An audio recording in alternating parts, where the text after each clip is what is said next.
to start off with, I think it's useful to define what we mean by suitability.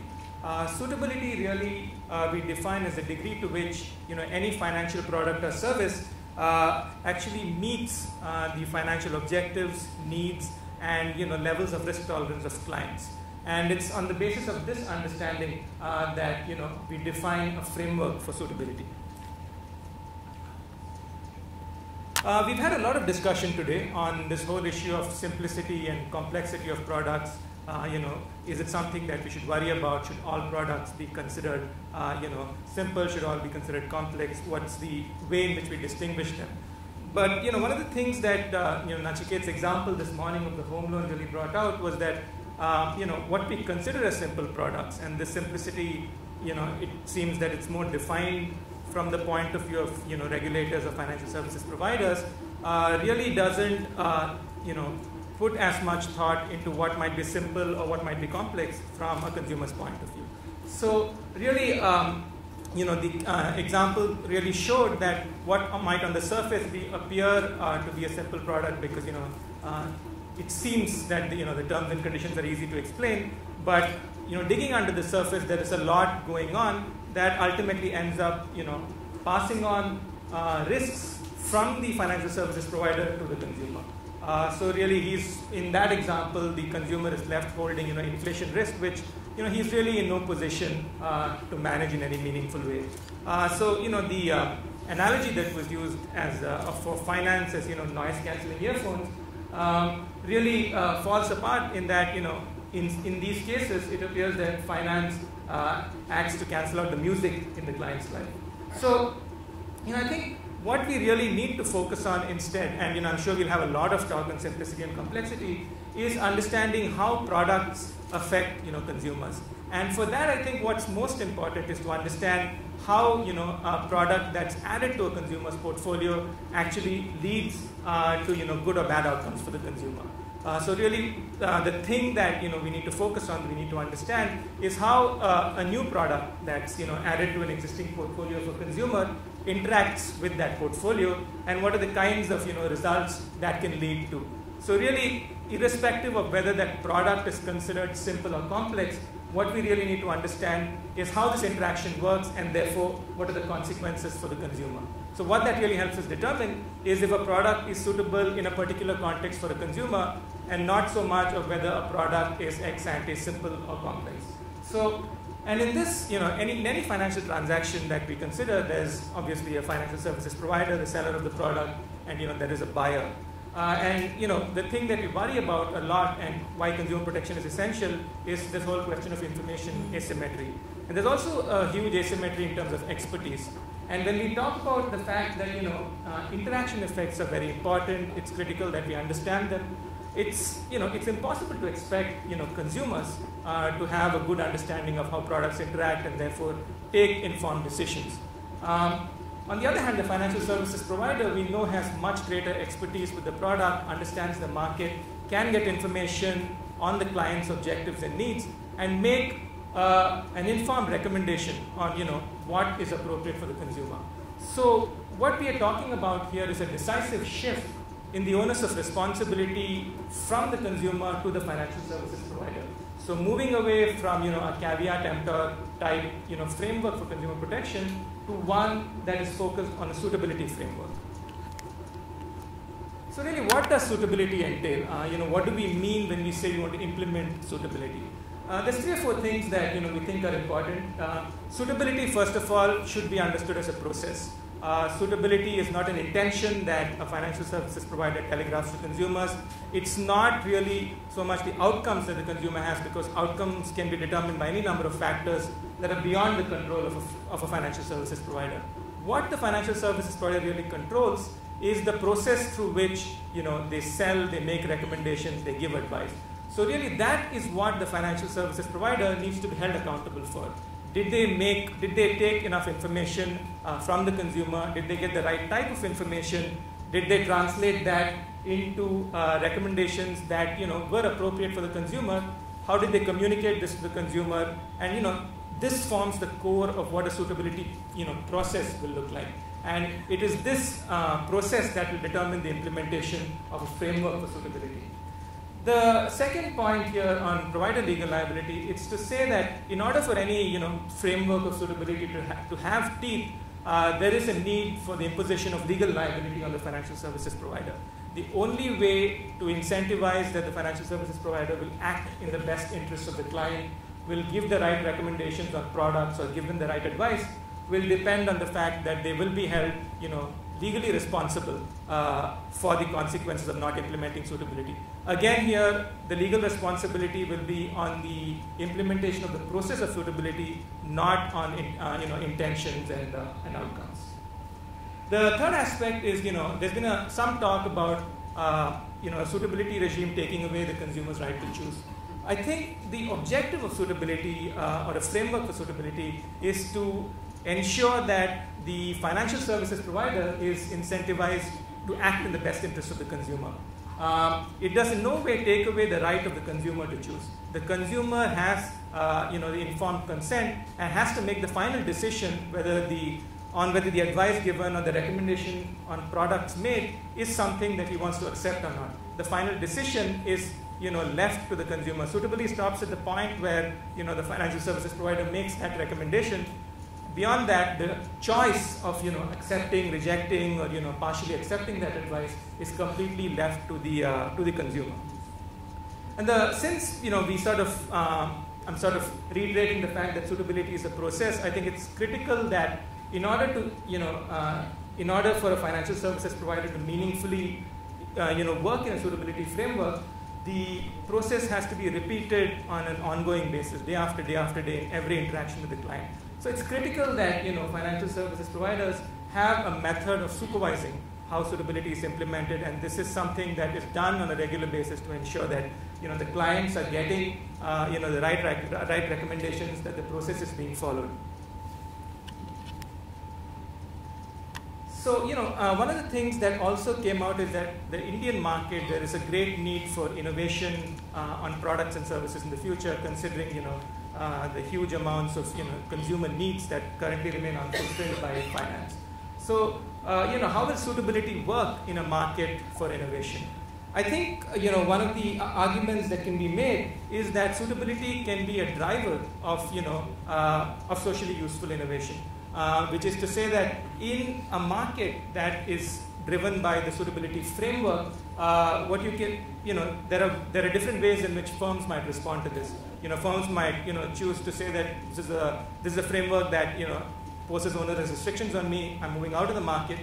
It can say that a firm can decide to operate in what we call naturally suitable segments. So if you go back to the example of the housing loan, there might be a small segment of consumers for whom that loan is appropriate.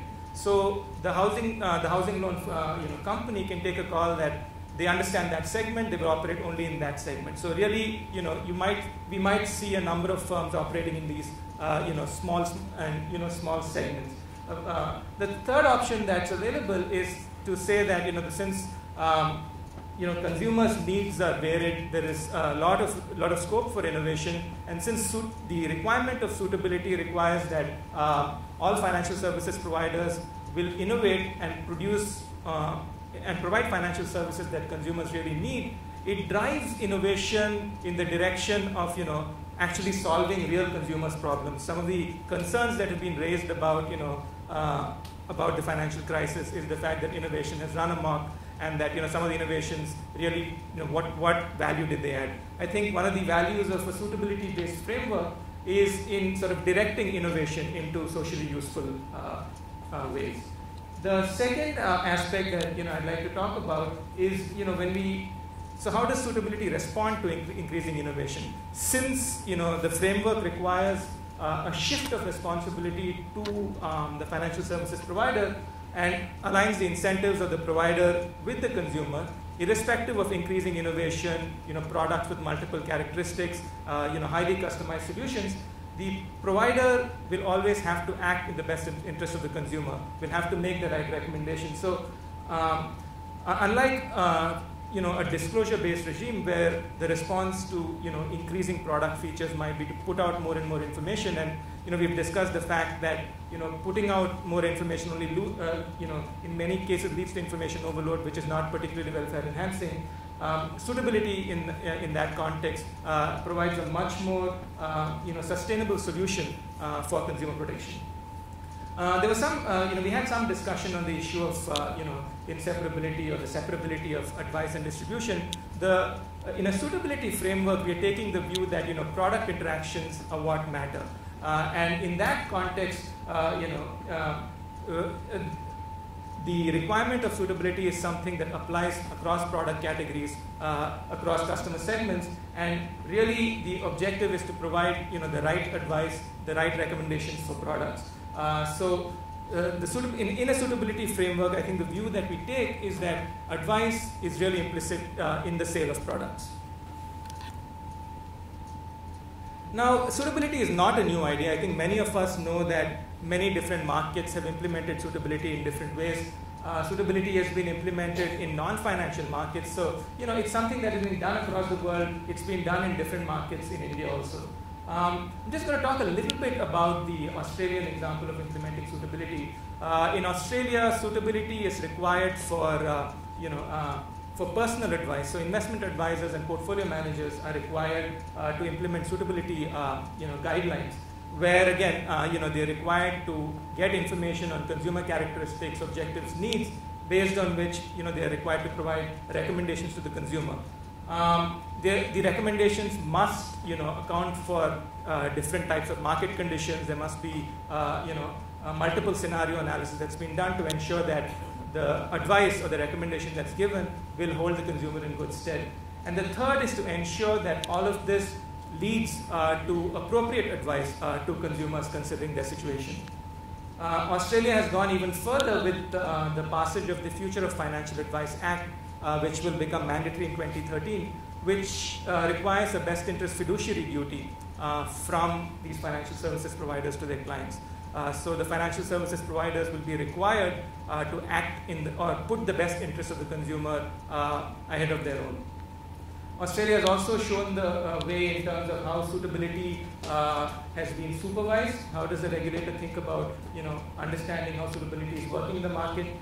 So there is a requirement that all financial services providers have internal dispute resolution mechanisms. All financial service providers must be members of external dispute resolution mechanisms. The reports of every company's dispute resolution mechanism has to be sent on an annual basis to the regulator. This report must mention, individual cases of redressal that came up, what was the consequence of that, and what is the status. The other approach that they use, of course, is supervisory visits to financial institutions to see how the process of suitability is being implemented.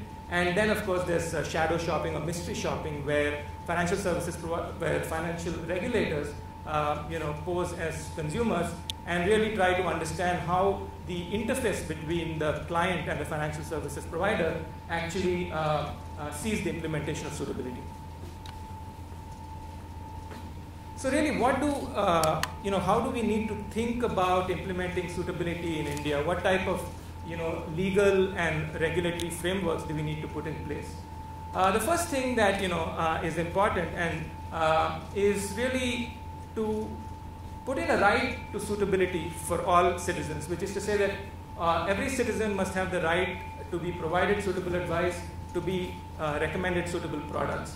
And once that right is put in, it's not, I think the way we envisage the suitability framework unfolding over time is by the creation of case laws that will be generated due to the provision of this right. Now the case laws, the generation of case laws will ensure that that our understanding of suitability is very much comes from how the market evolves and what the realities for both consumers as well as financial services providers are. So based on an understanding or based on the evolution of case laws, I think this is the way in which we will get a much richer interpretation of how suitability works on the ground. On aspects of regulatory reform, I think in one of the earlier conversations there was a point made that there's a very low trust equilibrium between financial services providers and regulators, which is to say that regulators look at financial services providers with a view that they're acting inappropriately. And this, of course, disincentivizes financial services providers from innovating in the market, from waiting for regulatory approvals that never come. And I think there needs to be a shift in that regulatory equilibrium, with the regulator taking more of a non-interventionist approach. And this is something that can be driven by law, where the regulator's rights are clearly circumscribed, and the regulator does not have all-encompassing powers like they tend to in some contexts today. So, making them non-interventionist will in a way enable the driving of incentives that push financial institutions to innovate on product development, that they can go to products, that they can go to the market with new products, and the fact that there's a strong ex-ante suitability framework, and there's a strong ex-post redressal mechanism, provides severe disincentives for them to take bad designs to market. The second aspect is there needs to be much more thought, regulatory thought given to the fragmented nature of financial service provision in India. So, there's multiple product regulators, certain types of institutions offer certain products. And when we think of a suitability framework, what we need to think from a regulatory point of view is also how financial services providers can offer a broader or a wider range of services that are suitable to the consumer. The third aspect, again, something that can be driven by law, is the requirement of greater burden of proof on regulators. Which is to say that regulators, when they put out regulations, must have to articulate the rationale for regulation, must have to say, how they, what problem they expect it to solve, how they expect regulation to solve problems, and there must be a mechanism that allows for appeal against regulations. So these appeals can come from financial services providers, can come from consumers, and can serve as an accountability mechanism. So this again is something that change in law should drive. The last point that I'd like to mention is the importance of the research function for regulators. We talk about the need for this burden of proof, the need for well-justified, well-argued regulations, and the only way to really drive that is for regulation to become based on to be driven based on data, to be driven based on evidence from the ground. So there's a very strong case for the creation of research functions within regulators that come up with the evidence that's required and forms the basis for informed regulation. In fact, some of the ideas that were discussed earlier this morning in terms of product level suitability, are there certain products that are suitable for certain types of consumers? Now, research can enable us to discover, what types of products might be, suitable for what profiles of consumers. In fact, that's something that we are hoping to work with CGAP on in sort of trying to figure out what are these naturally suitable product markets and how they work. So, in conclusion, I'd just like to say that, this is obviously not, these are not changes that will occur overnight, and I think I sort of will take the line that Susan took. Since we are thinking about the next 15, 20, 30 years, we need to think a little bit boldly about where we need to go. And if we agree that there needs to be a decisive shift in the onus of consumer protection to move from the buyer to the seller of financial products, then this is a fight that's worth fighting. So. We believe that a framework based on suitability, where the onus of consumer protection is on the seller, will be the most appropriate way for financial consumer protection in India. Thanks.